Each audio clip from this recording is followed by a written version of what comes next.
Hi guys, let's start a new chapter. This chapter is called factorization.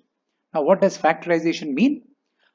Basically, factorization and expansion are exactly the opposite of each other, which means in our previous chapter expansions, we had said x plus 1 multiplied with x plus 2 would give us x square plus 3x plus 2. Now, this moving from here to here was expansion. Now, if x square plus 3x plus 2 is given and we need to write it as a multiplication of two terms, that is known as factorization, which means factorize the given expression, which is in terms of numbers, we've done prime factorization. For example, 24 can be prime factorized as 2 into 2, 4 into 2, 8 into 3, 24. That's basically the prime factorization of 24. So this chapter is basically factorizing a given term, which means given expression, which means we need to write it as a product of two or more terms. So let's look at some questions. The concept and the chapter will become much clearer. There are different methods of doing it depending upon what kind of question it is. One of which is taking common factors. The other one is grouping.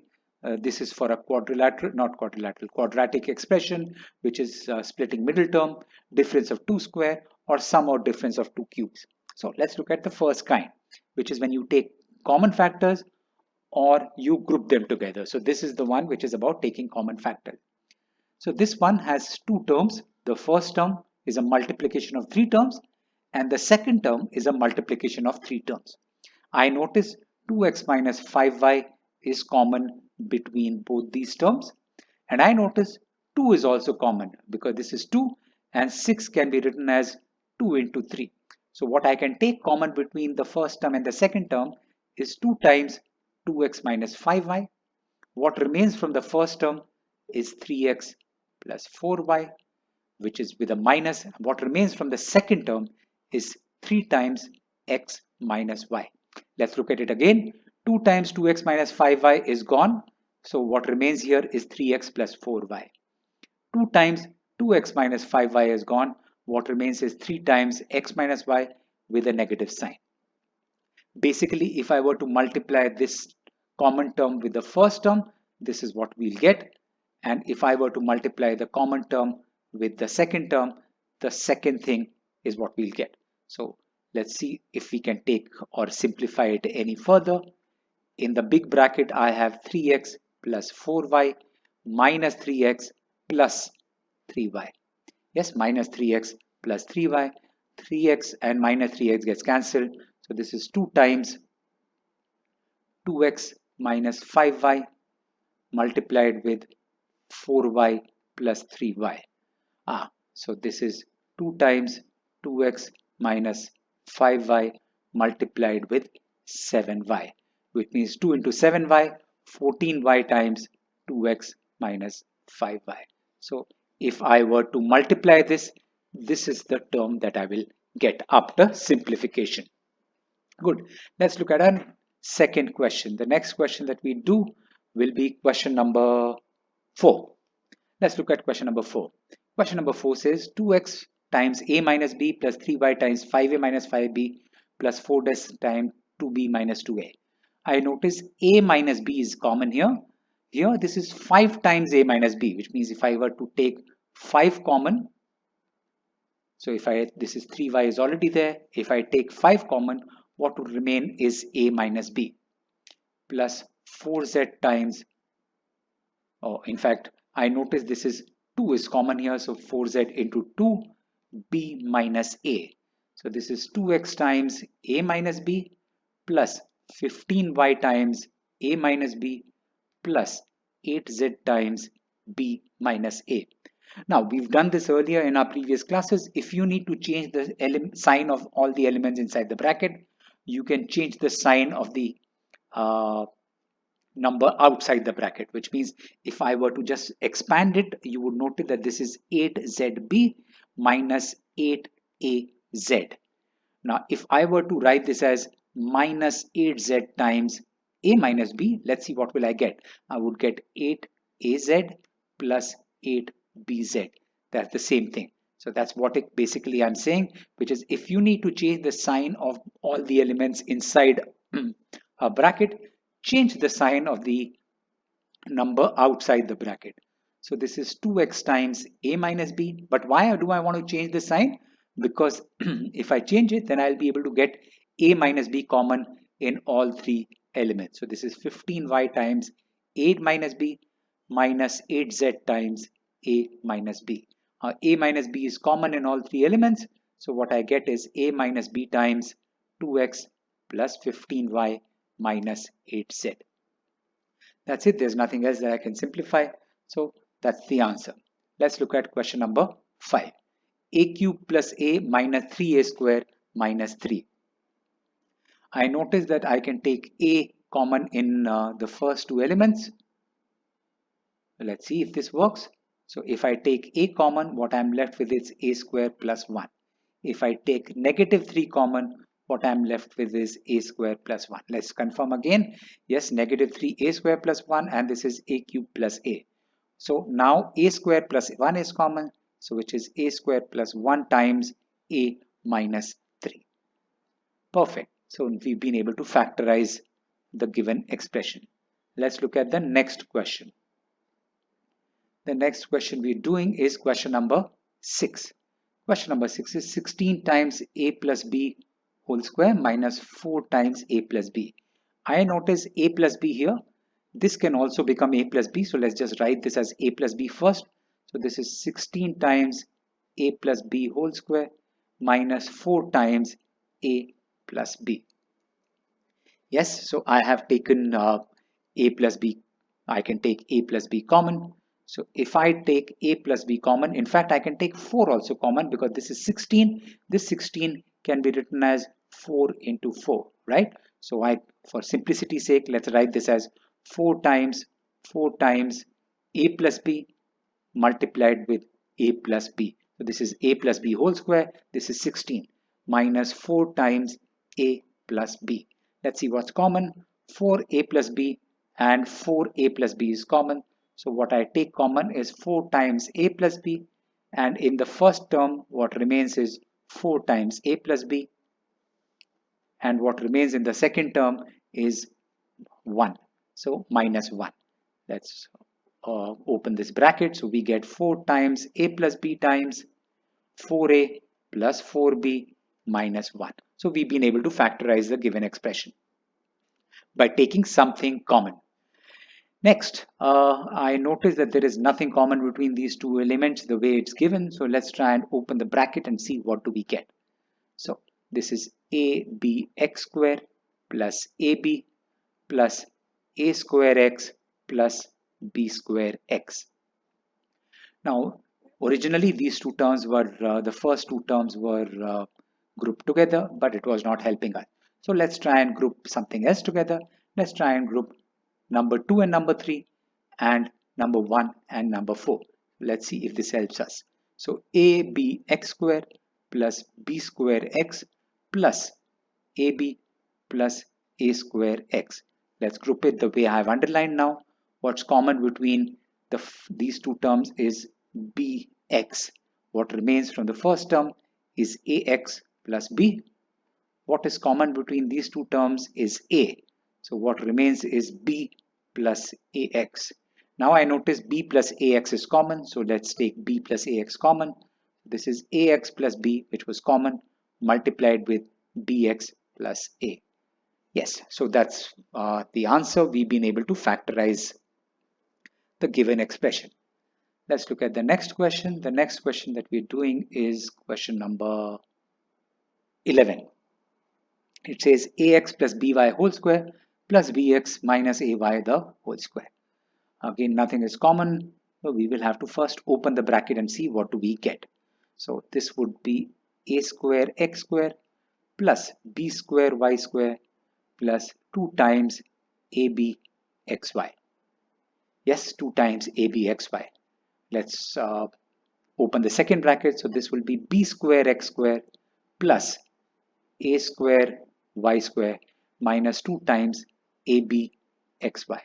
So minus 2ab xy and plus 2ab xy gets cancelled.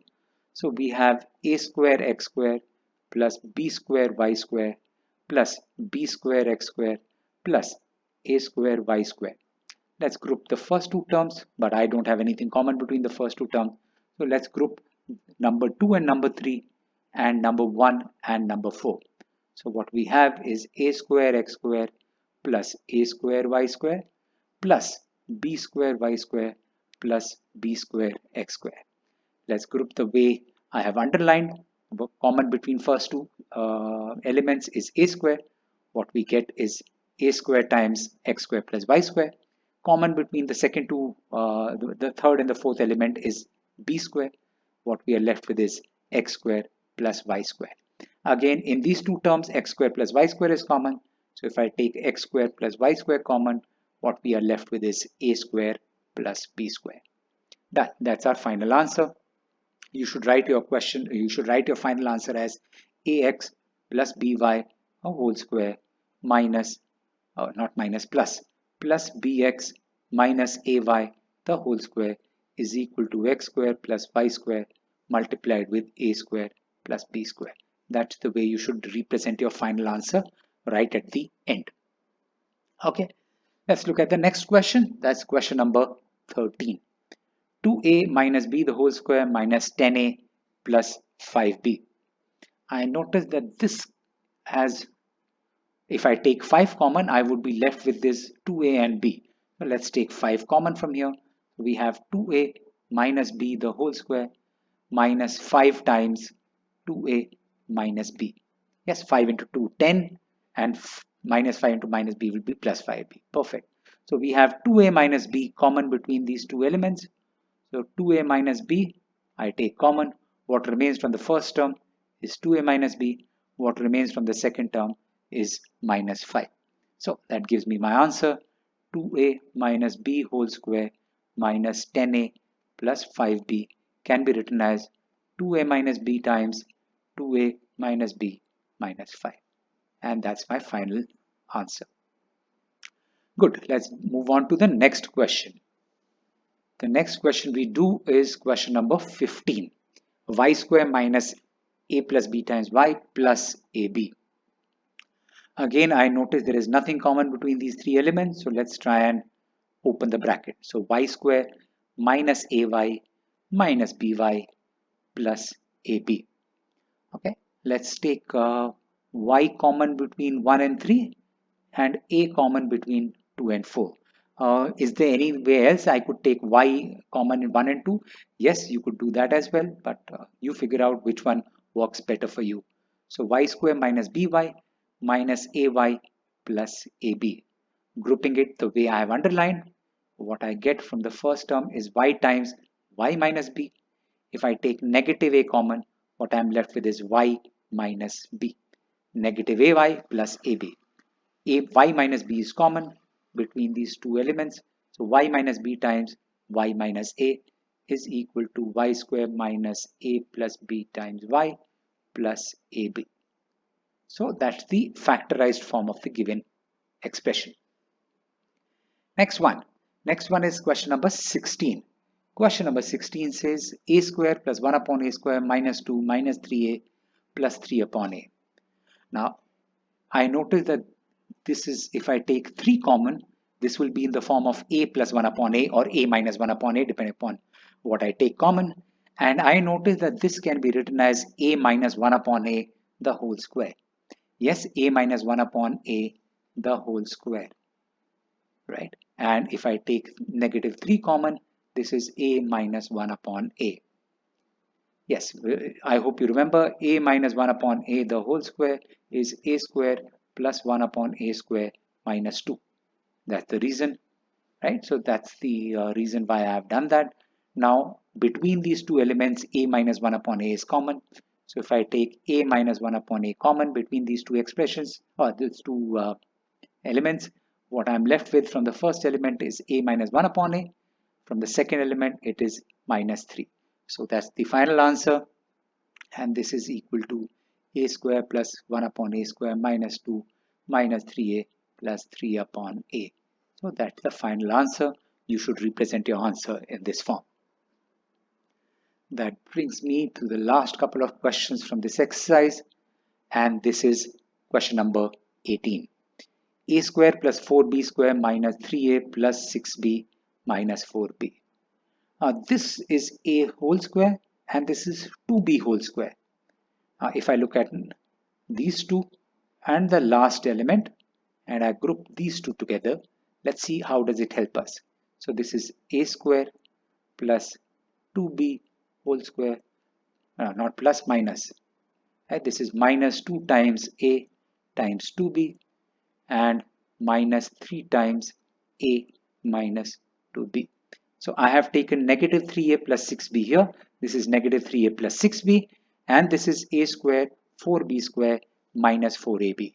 So the first three elements here is nothing but a minus 2b the whole square, and this is minus 3 times a minus 2b. Reason, since a minus 2b the whole square is equal to a square plus 4b square minus 4ab. What's common between these two is a minus 2b. So let's take a minus 2b common. What is left from the first term is a minus 2b. What's left from the second term is minus 3. And this is equal to a square plus 4b square minus 3a plus 6b minus 4ab. So that's our final answer. That's what they want us to do, factorize the given expression. So this is the factorization of the given expression. That brings me to the last question that I do with you from this exercise, which is question number 19. M times x minus 3y whole square plus n times 3y minus x plus 5x minus 15y. Again, I hope you remember in one of the questions we had learned that if you want to change the sign of the elements inside the bracket, you change the sign of the number outside the bracket. And why am I doing that? Because the first term has x minus 3y. If I bring it as negative n, and this also changes to x minus 3y. And if I take 5 common here, which means if I take plus 5, this also becomes x minus 3y. So in all three terms, I have x minus 3y common. So let's take x minus 3y common. What remains from the first term is m times x minus 3y. Yes, 1x minus 3y is gone, but this is power 2. So 1x minus 3y is remaining, m is remaining. What remains from the second term is minus n. What remains from the third term is plus 5. So that's the factorized form. I could open the inside bracket. This would be mx minus 3my minus n plus 5. And this is equal to m times x minus 3y the whole square plus n times 3y minus x plus 5x minus 15y. So that's the factorized form of the given expression. That brings me to an end of this video. I have marked a couple of homework questions, 7, 8, 12, 14, 17. Take care, be safe. Feel free to write into me for any queries. Bye-bye.